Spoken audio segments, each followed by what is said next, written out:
this exercise, we're going to be focusing on training the external rotators of the hip and the posterior hip capsule.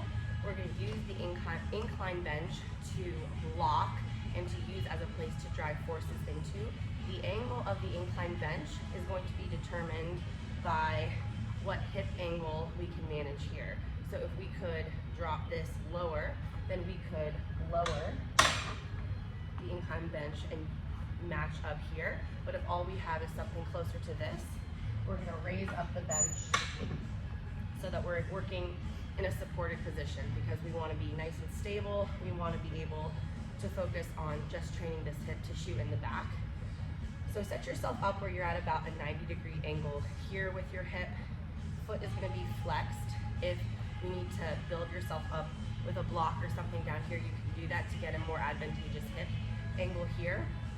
And what we're going to do for the first minute or so, your timing and your protocol will be in your specific programming, is that we want to find sensation in the backside of this hip. So it might be a stretch, it might just be an awareness.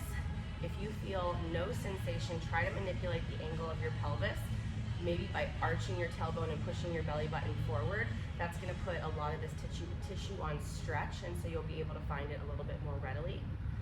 So once you've been in this low intensity, more passive stretch position for about a minute to 2 minutes, what we're going to start to do is we're going to start to use that tissue that you can feel to drive this entire leg into this bench. So think about making a giant leg print, but that intensity and the movement, it's going to be an isometric. We can't actually drive anywhere because the bench is blocking us, but we want to think about driving down from the pinky toe out to the ankle, from the ankle to the outside of the knee, and from the outside of the knee to the back side of the hip. All of that stuff should be driving down, down, down into the bench. You can hold on here. Your opposing leg is going to be squeezed in order to stabilize. And we're going to be working at different intensities over different periods of time. Typically, it's going to be a longer duration for lesser intensity, and then so on and so forth, where our intensities increase as our time under tension decreases.